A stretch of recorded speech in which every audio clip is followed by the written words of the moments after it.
번째 순서는 데이터 투 넥스트 젠 AI 트렌드와 전망이라는 주제로 강연해 주실 카이스트 김재철 AI 대학원의 장동인 교수님을 모시겠습니다. 큰 박수 부탁드리겠습니다. 예, 반갑습니다.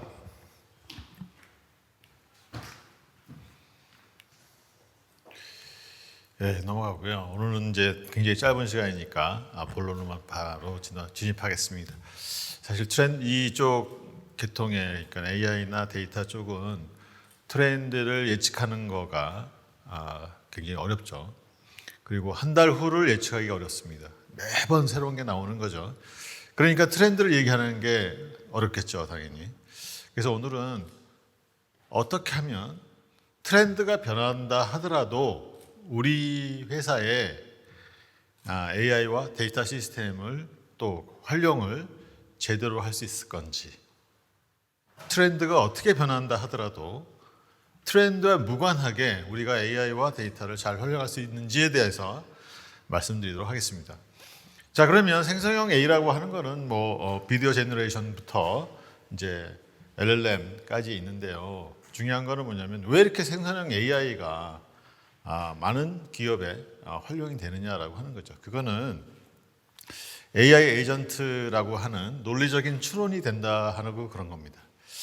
자, 이거 보시면 제가 AI한테 이렇게 물었어요. 아인슈타인의 일반 상대성 이론의 내용과 실제로 증명한 방법을 물어봤어요. 이거는 이렇게 이제 굉장히 어렵게 답변을 하는데 이거는 결국 학습한 결과죠. 데이터를 가지고 수없이 많은 데이터를 학습하니까 이게 나오는 겁니다. 그렇기 때문에 이 부분은 어떻게 보면은 처음에는 우리 놀랐죠. AI가 엄청나게 많이 하네. 근데 이제는 놀랍지 않죠. 왜냐하면 당연히 그런 거죠. 그런데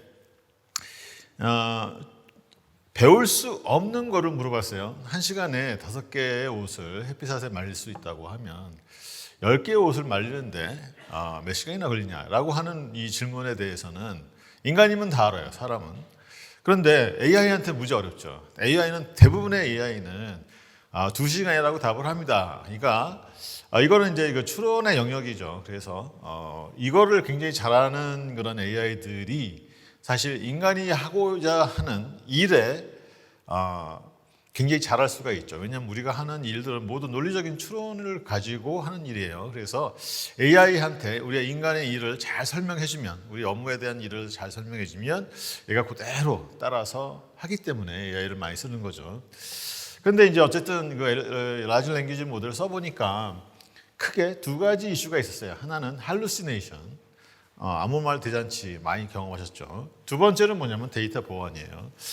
그래서 이 할루시네이션과 데이터 보안 문제를 어떻게 해결하느냐 하는 것이 우리 기업에서 AI를 도입하는 데 굉장히 중요한 역할을 하고 있습니다.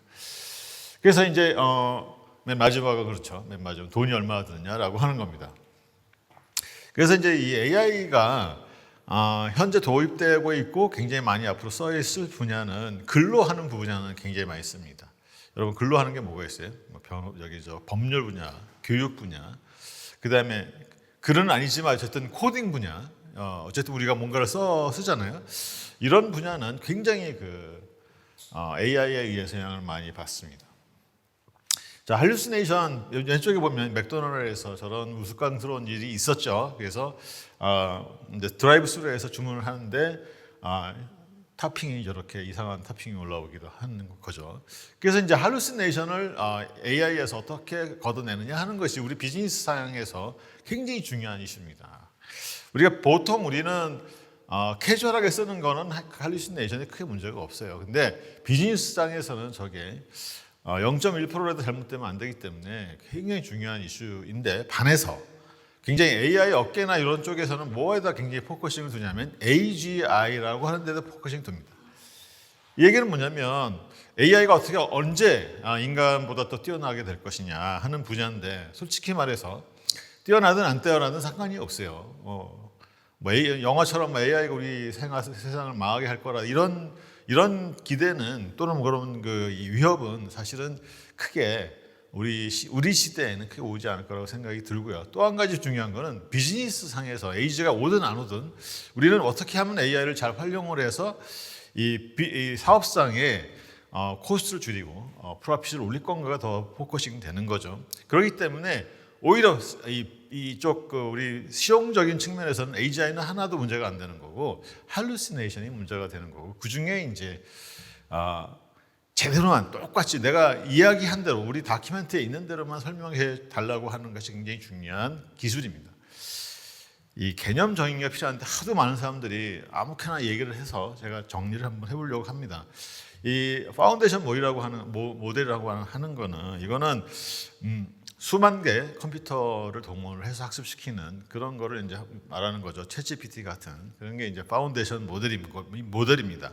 근데 이 파운데이션 모델은 일주일에 몇 개씩 나오는 거죠. 그래서 파운데이션 모델은 사실 엄청난 비용이 들지만은 그걸 다 쫓아가기가 힘들어요. 파인 튜닝은 뭐냐면 이 파운데이션 모델을 가지고 특별한 목적에 의해서 내가 내 데이터를 가지고 트레이닝을 하는 겁니다.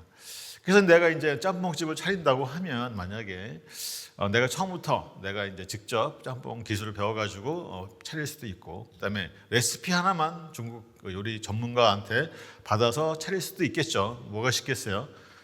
내가 직접 하는 것보다는 레시피를 받는 게 훨씬 더 편하겠죠. 이 얘기가 뭐냐면 우리 회사의 데이터를 가지고 검증된 무료 레시피, 즉 이제 파운데이션 모델에다가 우리 데이터를 가지고 내가 만든 AI 프로그램을 돌려서 GPU에 돌려가지고 나오는 게 파인 튜닝입니다. 이 파인 튜닝이라는 게 뭐가 필요하냐면 첫 번째 내 데이터가 필요하고요. 두 번째는 내 프로그램이 필요해요. 저 프로그램 AI 프로그램 필요한 거는 뭐냐면 저게 AI 그 기술자가 필요하다는 얘기고, 세 번째는 뭐냐면 GPU가 필요해요. 그러면 이거 돈이 많이 들죠. 이 때문에 파인 튜닝이라고 하면 파운데이션 모델의 바운딩이 돼요. 내가 어떤 파운데이션 모델 레시피를 내가 받는 거기 때문에 내가 항상 파운데이션 모델이 바운딩이 됩니다. 그렇기 때문에 파운데이션 모델이 계속 변하죠. 그러면 내가 한 파인 튜닝 어떻게 되냐? 옛날 거죠. 그렇기 때문에 내 파인 튜닝한 시스템은 어떻게 돼요? 올드해 가는 거죠. 이게 가장 큰 문제입니다. 그래서 우리 회사에서 어떤 경우든 이 세 가지 중에 하나입니다. 하나는 우리가 직접 모델 개발을 해서 우리 데이터를 가지고 직접 학습을 시켜가지고 그걸 쓰는 방법, 첫 번째. 두 번째는 이제 작년까지만 했던 이 파인 튜닝 방법. 세 번째가 올해 나왔어요. 오늘 세 번째가 뭐냐면 파인 튜닝을 하는 대신에 우리가 가지고 있는 데이터를 저 중간에 벡터DB라고 하는 데다가 집어넣고 벡터화 시켜서 집어넣고 거기다가 쿼리를 던져서 거기서 나온 놈을 이 LLM에다가 집어넣으면 이 LLM이 뭐가 되든 우리가 상관없이 좋은 답을 얻을 수 있다라고 하는 거죠. 이렇게 되면 이제 좋은 게 뭐냐면 LLM이 계속해서 새로운 게 나오는데 그걸 대체할 수 있다라고 하는 겁니다. 그러니까 굉장히 좋은, 어저께도 하나 나왔죠. 엔트로픽에서 크로드3라고 하는 3.5라고 하는 새로운 그게 나왔어요. 거기 갖다 집어넣으면 돼요. 그리고 우리는 우리 회사 데이터는 벡터DB에 변하지 않게 집어넣을 수 있으니까 이 방법이 굉장히 편하고 싸고, 그 다음에 할루시네이션이 적고, 그 다음에 안정적이다라고 하는 거죠. 그래서 락이라는 게 이제 여러분도 굉장히 많이 들어보셨을 수밖에 없는 게, 이제 이 AI를 기업에 쓰는 방식 중에서 세 번째 방식인 거고, 이것이 결정타가 된 겁니다. 그래서 제가 보기에는 이제 올해는 이제 락가 뭐냐라고 하는 그런 이 탐색전이었다면, 내년에는 이 락을 각 회사에서 구현하는 것이 폭풍처럼 밀어닥칠 겁니다. 왜냐? 이게 이 방식이 여러 가지 단계로 나누어지지만 이 단계에서는 이미 그 우리 전산실에서 이거를 조금만 공부를 하게 되면 굉장히 잘할 수가 있죠. 그래서 락이라는 방식은 이렇게 데이터를 로딩해서 텍스트로 바꾸고 청킹을 해서 그다음에 벡터DB에 집어넣고 그거를 쿼리를 던져서 리트리브한 결과를 LLM에 보내주는 이런 두 가지 단계로 이제 나누어져 있어요. 그래서 이제 이 락이라는 방식은 첫 번째 비용이 적게 들고, 두 번째는 LLM 수없이 빨리 변하는 LLM에 무관하다 이거죠. 그래서 좋은 것만 쓰면 된다. 세 번째는 이 할루시네이션이 굉장히 적어서 데이터 과정이나 이런 것들이 굉장히 투명성을 유지할 수가 있습니다. 그다음에 이제 성능을 업그레이드할 수 있고요. 그다음에 제일 좋은 건 뭐냐면 우리 회사 데이터를 남한테 주지 않고 우리 회사 내에 있는 벡터DB에다가 집어넣을 수 있다라고 하는 겁니다. 그래서 이제 락이라는 이런 이 장점들이 거의 모든 이제 기업에 이제 퍼지게 되는 거죠. 자, 그런데 이제 중요한 부분들이 뭐냐면 기업에서는 그럼 AI가 이제 저렇게 좋은 건데 써야지라고 하는 게 많을까요? 아니면 그건 그거고 나는 나다라고 하는 게 많을까요? 대부분의 직원들은 챗GPT를 유료로 구매해서 쓰는 분들이 많지 않습니다. 그 얘기는 뭐 AI는 AI고 나는 나다라고 하는 거죠.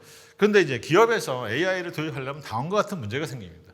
쭉 써 있는 거 보시면 딱 보면은 AI를 도입할 때면 굉장히 여러 가지 단계를 거치죠. 이제 일단 제일 어려운 게 뭐냐면 AI를 어떤 분야에다가 적용할 거냐 하는 게 이제 1번. 그다음에 적용 문제가 생기면 이제 데이터셋을 어떻게 준비할 거냐 2번. 있는 데이터를 어떻게 전처리할 거냐 3번. 이걸 갖다가 AI한테 어떻게 집어넣을 거냐 피처 엔지니어링 4번. 그다음에 이제 이 AI 모델 설계를 하고 트레이닝하고 그다음에 이제 이렇게 돌리는 방법이 나머질 거예요. 그러면 여기서 중요한 게 뭐냐면 왼쪽에 있는 부분하고 오른쪽에 있는 부분이 나는데 전체 시간에 또 전체 노력에 왼쪽 분야하고 오른쪽 분야하고 누가 더 많이 더 걸릴까요? 딱 봐도 왼쪽 분야가 훨씬 많이 걸릴 거죠. 제 경험으로는 80에서 90%가 왼쪽 분야입니다. 데이터를 핸들링하는 게 이렇게 어렵기 때문에 왼쪽 분야가 거의 이제 성공의 열쇠이기도 하고, 그다음에 왼쪽 분야는 외부에서 온 사람이 할 수 있어요? 아니면 우리 회사만 할 수 있어요? 우리 회사의 직원들만? 당연히 데이터를 아는 우리 회사 직원들만 할 수 있어요. 오른쪽 분야는 뭐냐면 이거는 이제 외부에서 AI 전문가가 할 수 있는 거죠. 자, 그런데 이제 우리나라에서 알파고 이후에 AI를 도입을 많이 했어요. 그거는 이제 아까 제가 했던 1번 방식이죠. 1번 방식. 직접 구축하는 것 또는 뭐 2번 방식도 일부 있고요. 근데 이렇게 되면 이제 기업의 이제 조직상 어떻게 되냐면 이렇게 그 CDO라는 조직 밑에 이제 AI 빅데이터 팀이 이렇게 있게 됩니다. 그러면 아까 얘기했던 업무 프로세스 9개의 단계의 업무 프로세스를 거치는데 이걸 전부 다 AI 팀에서 해라라고 얘기를 하죠. 그리고 이제 현업들은 AI는 저분들이 하니까 우리는 나 몰라라고 하는 거죠. 근데 가끔 가다가 이제 회의를 하게 되면 어떻게 돼? 현업팀 팀장은 이제 사람 오라고 파견해라라고 하면은 이제 그 팀에서 가장 연령 경력이 없는 신입사원을 보내죠. 왜냐하면 있어도 되고 없어도 되니까. 그러니까 여기 이제 중요한 사람은 안 가요. 그러면 요 AI 팀하고 미팅할 때 아무것도 모르는 사람들만 모여서 회의를 한다라고 하는 거죠. 그러니까 이 회사에 제대로 이 AI가 도입이 되겠습니까? 안 되죠. 왜 이런 현상이 생기냐? 이거는 전부 다 AI 팀에 데이터는 빅데이터 팀에 맡기니까 그 사람들은 뭘 몰라요? 우리 회사 업무를 모르는 거예요. 그러니까 업무를 모르니까 아까 긴 프로세스 중에서 앞단이 막히는 거죠. 그렇기 때문에 우리나라의 AI 도입을 많이 했어도 크게 성공한 사례가 없는 이유가 바로 이런 겁니다. 두 번째 중요한 게 뭐냐면 여기 AI 팀장, 빅데이터 팀장 요새 잘 나가요, 안 나가요? 잘 나가죠. 그러니까 한 1년이나 2년 있으면 옆집에서 또 불러요. 봉급 뭐 몇 프로 올려줄 테니까 일로 와라. 그러면 이제 요 회사는 이제 그쪽 나가면 이제 또 2년이라는 세월이 또 한으로 이제 또 없어지는 거죠. 이게 우리나라가 이런 식으로 AI와 빅데이터 시스템을 구축해 왔어요. 그러니까 이제 효과가 없죠, 당연히. 그러면 어떻게 되느냐? 좀 복잡하지만 이 AI 팀과 현업 팀이 서로 협업을 해야 됩니다. 협업이 왜 협업을 해야 되느냐? 저렇게 업무 프로세스가 여러 개의 단계를 거치게 되고 첫 번째 제일 중요한 거는 테마인데 AI 테마를 어떻게 정하느냐 하는데 그 테마를 결정하는 게 굉장히 업무에 대한 노하우가 없으면 안 되는 거고요. 그다음에 테마를 설정하는 데 있어서 저 테마를 보면 이 AI 과제가 성공하겠다 실패하겠다를 금방 알 수 있어요. 왜냐하면 대부분의 경우에는 테마를 어떻게 보냐면 굉장히 이렇게 벙벙하게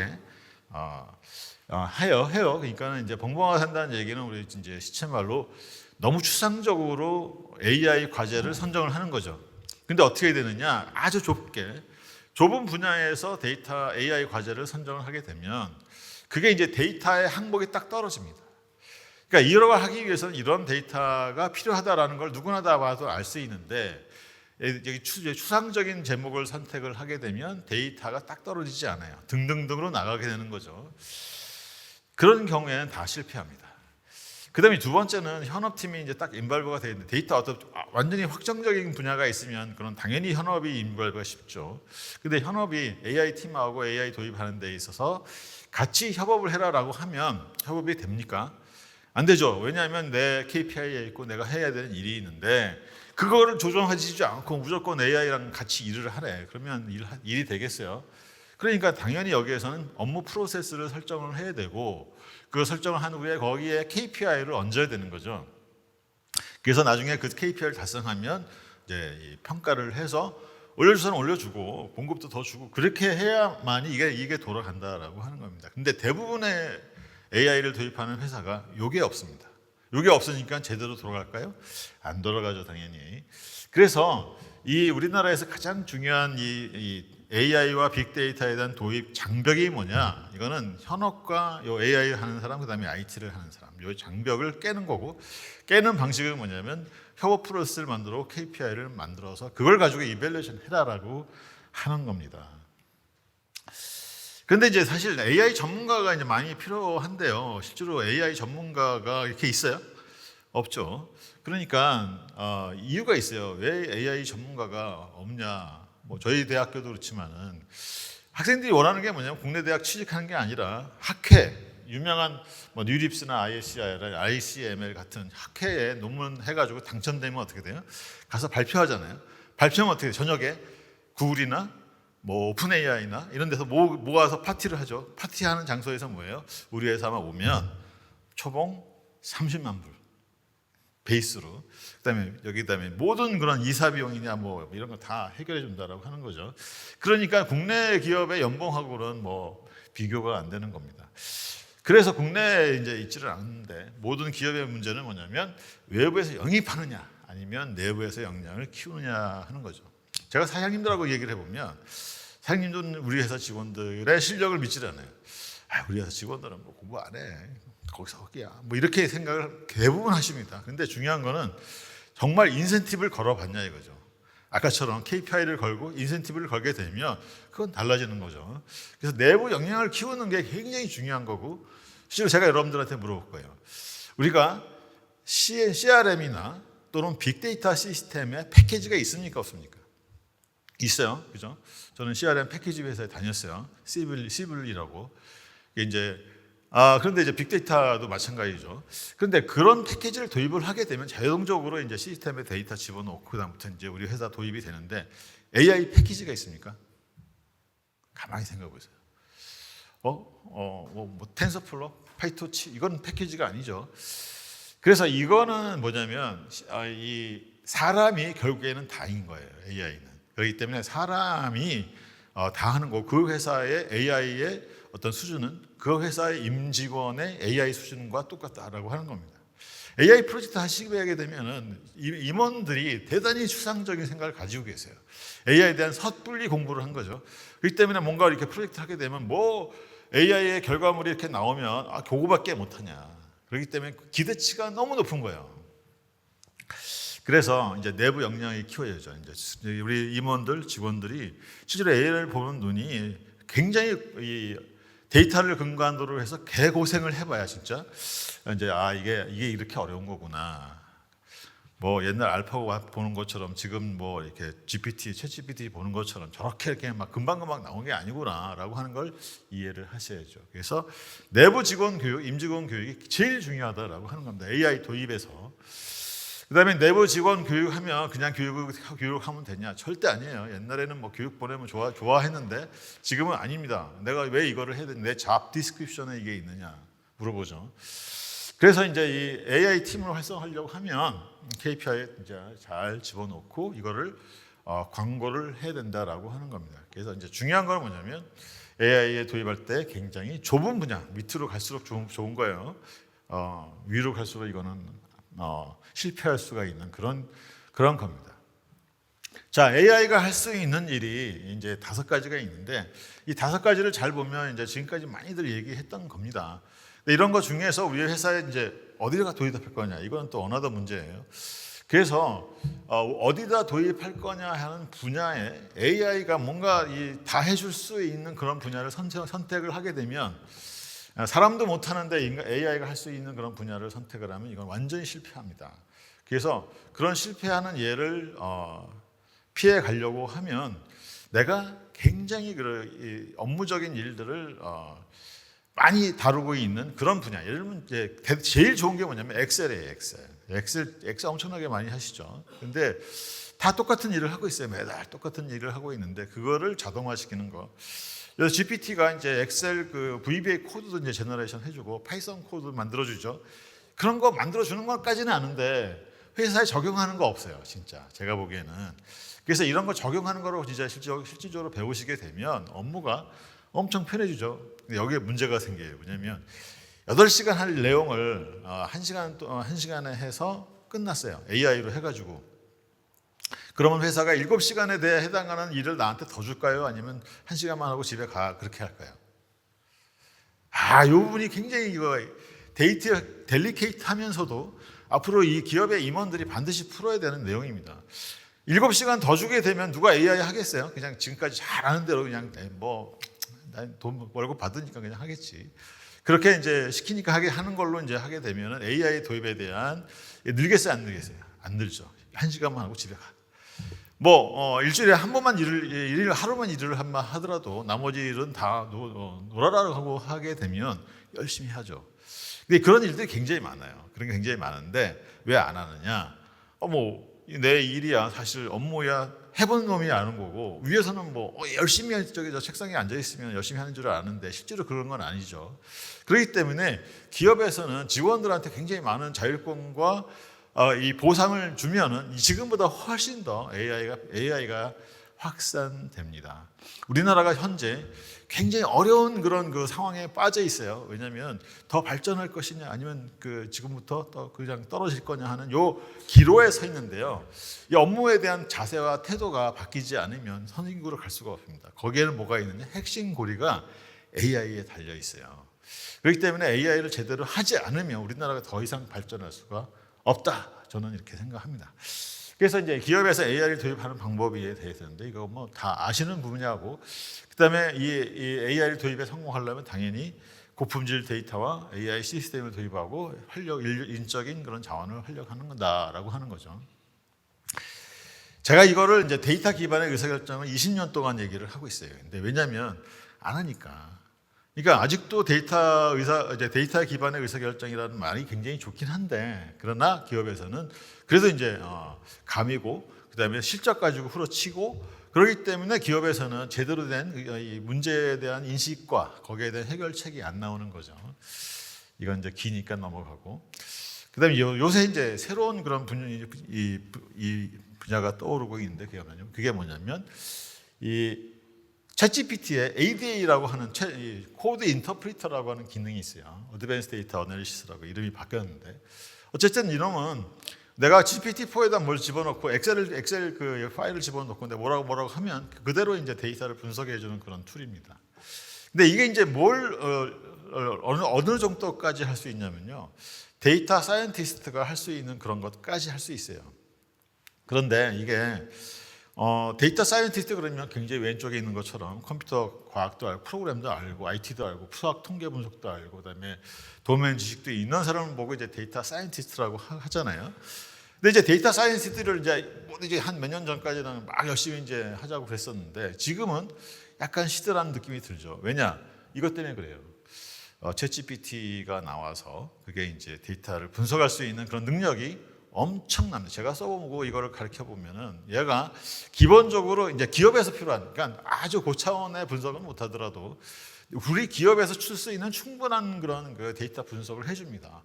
그렇기 때문에 정말 업무만 알면 이거는 이제 날아다닐 수가 있어요. 그게 이제 이 챗GPT를 활용한 이런 시티즌 데이터 사이언티스트라고 하는 겁니다.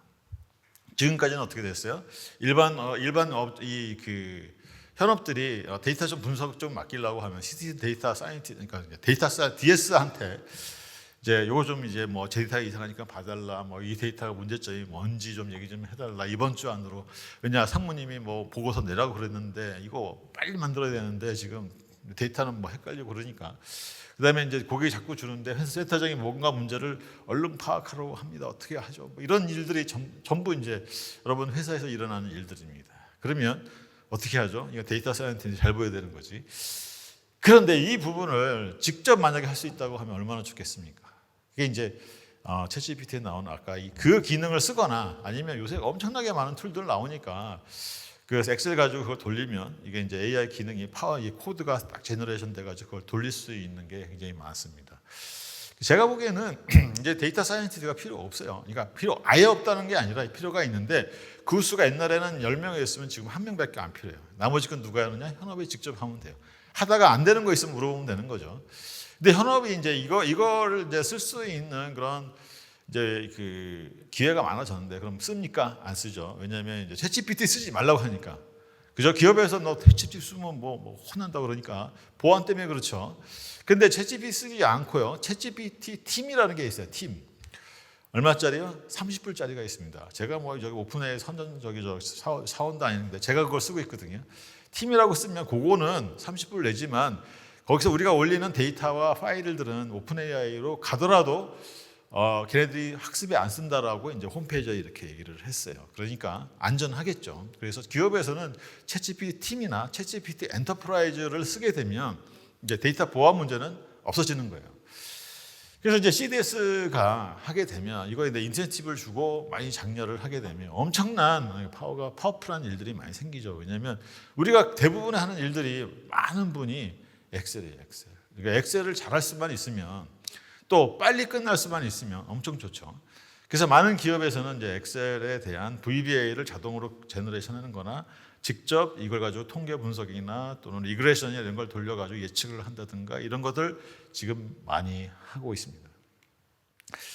그래서 이제 제가 보기에는 이 기업이 살아남는 방법은 뭐냐? 살아남는 방법은 직원들한테 많은 권한을 부여하고 그다음에 인센티브를 주고 AI를 가르치고 그다음에 데이터를 잘 정비해서 언제든지 꺼냈을 수 있는 시스템을 구축해내면 제가 보기에는 그것이 오늘날 이렇게 경쟁이 이렇게 치밀한 이 시대에 살아남을 수 있는 길이에요.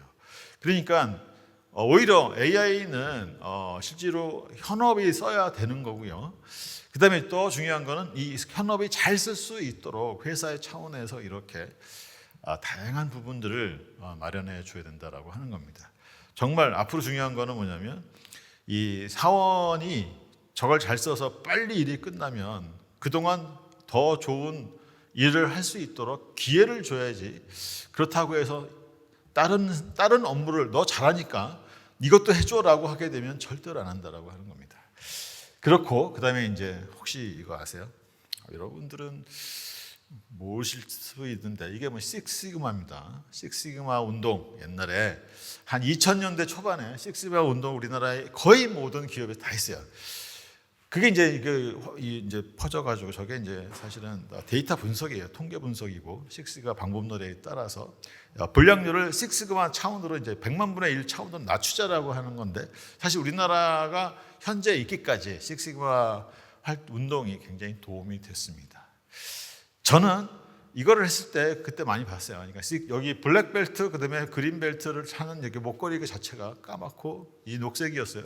그분들은 월급이 몇십만 원 더 올라갔습니다. 뭐 몇십만 막 큰 돈은 아니지만 그 돈을 더 받았어요 매달. 그러니까 제가 보기에는 이런 거를 해보자 이거죠. AI에 대한 스타를 만들어서 특별하게 레코그니션하고 그분들한테 잘한다라고 하게 되면 이 회사는 굉장히 AI로 인해서 변화가